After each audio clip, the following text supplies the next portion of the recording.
अस्तित्व. सगळे तिचे तोंड भरून कौतुक करत होते. खूप छान पूजेचा कार्यक्रम पार पडला. लग्नही छान झाले हो मुलाचे. खूप छान जोडा दिसतोय सौरभ आणि सुरभीचा हया साऱ्या कौतुक सोहळ्याने राणे काका काकूंना आकाश ठिंगणं झालं होतं. आज मोठ्या जबाबदारीतून मुक्त झालो असेच वाटतं होते काका काकूंना.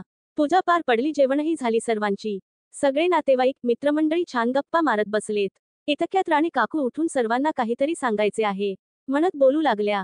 तुम्ही सर्वजण प्रेमाने आलात, कार्यक्रम छान झाला, आता महत्वाचं बोलण्याची हेच योग्य वेळ आहे.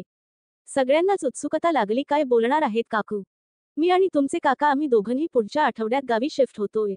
हे काय बोलतायत काकू, कोणालाच काही कळेना.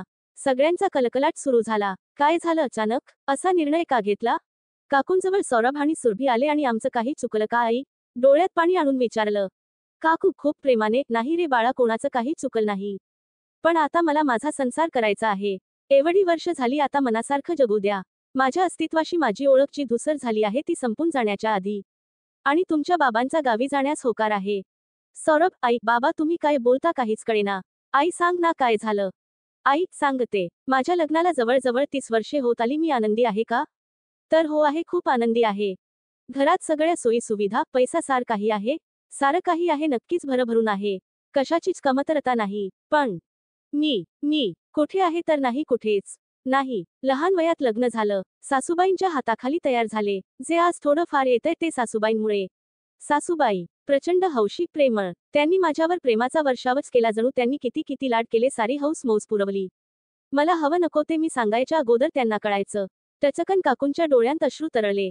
तुम्हा सर्वांना सांगू, अति कडकपणा, अतिनियम, शिस्त वाईट ना, तसंच हे अतिप्रेम, माया देखील वाईटच. अडकवून बांधून ठेवते असं आपलं मला वाटतं. नवीन असताना छान वाटलं हे सारं, नंतर मात्र मी गुदमरून जायला लागले होते. त्यांच्या उत्साहापुढे सोन्याची असली तरी साखळीच ती. त्या सगळ्यात सुगरण एक एक पदार्थ इतक्या छान करायच्या.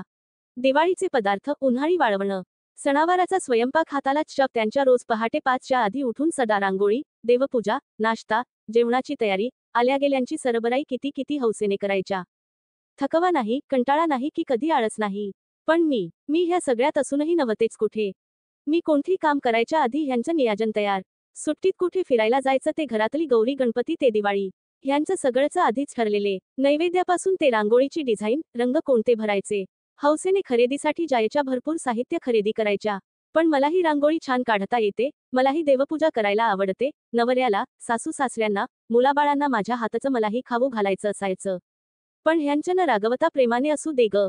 मी करते, मी बघते काय हवं ते. त्यांच्या मी करते ह्यात माझं सगळं आयुष्य गेलं.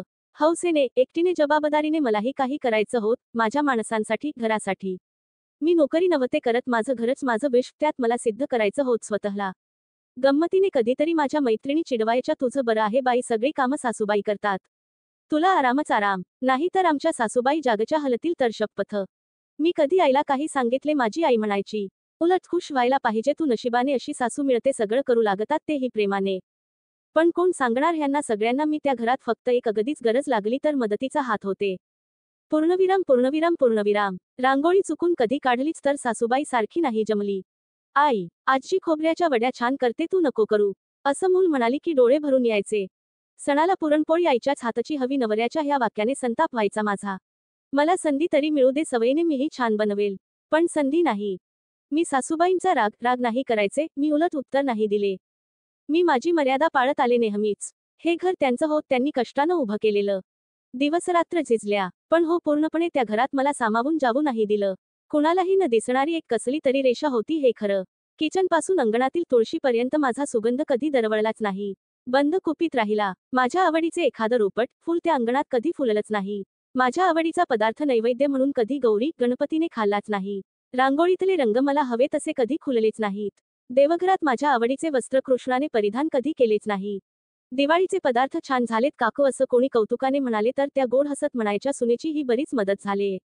मला वाटायचं मी केलेल्या पदार्थांची स्तुती करताना मी म्हणावे, आईची खूप मदत झाली. फरक आहे. नीट विचार केल्यास लक्षात येते, म्हणजे मी असूनही नव्हतेच. मी नसताना कुणाचंच काहीच अडत नव्हतं घरी. पण मला वाटायचं माझ्याशिवाय कुणाचं थोडं का होईना काम अडखळावं.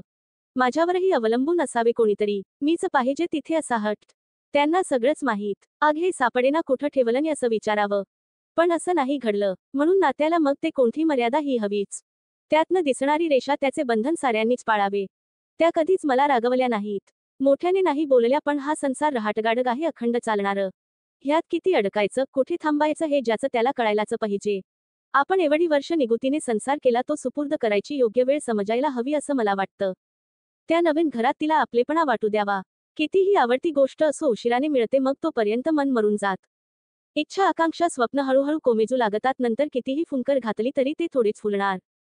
म्हणजे बघा, हाम समुद्राला भरती आहे तशीच ओहोटी ही, किंवा आपला सूर्य रोज उगवतो आणि रात्री असतालाही जातो. तो मावळतो म्हणून चंद्राचं सौंदर्य खुलत ना. सूर्य प्रत्येक जीवासाठी कितीही महत्वाचा असला तरी 24 तास उजेड देत राहिला, आग ओकत राहिला तर कसे चालेल बरं? उष्णता सोसेल शरीराला आणि डोळ्यांना चंद्राची शीतलता ही तितकीच लुभावते.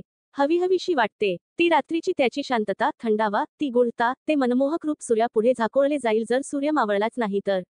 चंद्र हवा. सूर्याने एक पाऊल मागे घेतले. उद्या नव्या दमाने पहाटे यायचं आहेच की कुठे कायमची दडी मारायची आहे. अगदी तसंच काहीसं संसारात आधार हवा, मार्गदर्शन हवेच हवे, पण तुमच्याच खांद्यावर तुम्ही ओझी, तीही आनंदाने वाहता. पण किती वर्ष? मग ह्या आमच्या खांद्याचा काय उपयोग? तुम्ही हवेच आहात. घराचं अस्तित्व, घर, पण तुम्ही मोठी माणसं आहात. म्हणून तर आहेत जिवंत संस्कार. तो विचारांचा वारसा. लेकरांना, लेखीत सुनांना आशीर्वादाचे, मायेची पाखरण करणारे हात आमच्या डोक्यावर हवे आहेत कायम. पण हरवून जाणं झालं तर, आमचं अस्तित्वच संपून जाणार असेल त्या मायेने, अति जपण्याने तर. वटवृक्षाची सावली प्रत्येकाला हवीच आहे. तो गारवा, प्रेमाची थंड झुळूक, पण त्यात ही छोटी रोपटी कोमेजणार तर नाहीत ना? त्यांना नीटून वारा, पाऊस मिळतोय का हे बघायला नको का? खूप प्रेमानं मी भारावले, पण फुलले नाही, सुकत चालले हे नक्की. मला जाणवलं, प्रत्येकाला त्याचा त्याचा संघर्ष करू द्यावा. त्याचे तेज वेगळीच झळाळी आणते चेहऱ्यावर. तेजस्वी नसलेले आयुष्य आता नको. मी संपून जायच्या आधी माझं मलाच नव्याने जगायचं आहे. फक्त माझ्यासाठी. जे जे करायचं राहून गेलं ते सारं जगायचं आहे. आता मला नवी सुरुवात हवी आहे. पूर्णविराम. आता हा प्रश्न, आताच का आणि सगळ्यांसमोर का सांगितलं? तर माझी सून सुरभी गेले 3 महिने झाले साखरपुड्यापासून मी तिला ओळखते. खूप चांगली पोर आहे. अजून 4-6 महिन्यांनी आम्ही वेगळे राहिलो असतो तर सारे खापर तिच्यावर फोडले गेले असते कदाचित. सासूला पटवून घेत नाही. 4 महिन्यांत सासूला वेगळं काढलं, गावी पाठवलं, असं बरंच काही. आणि एकदा बसलेला शिक्का पुसता पुसला जात नाही. मला नाही वाटत तिने आयुष्यभर स्वतःला सिद्ध करण्यात घालवावीत. मी कशी चांगली आहे, माझे नाही चुकलं हे सांगण्यात महत्वाची वर्षे आयुष्याची वाया का घालवावी? जी मी घालवली, मी कुठेच कमी नाही. मला सगळं येत, आवडतं, मी आदर्श सून वगैरे वगैरे. हे दाखवण्यासाठी तुम्ही सुरभीला बघताना स्वच्छ नजरेने, कुठलेही पूर्वग्रह मनात न ठेवता पहावे. ना तुलना ना दडपण, चांगलं वागण्याच. जशी आहे तशीच गुण दोषांसह. मला ही हवाय आता मोकळा श्वास.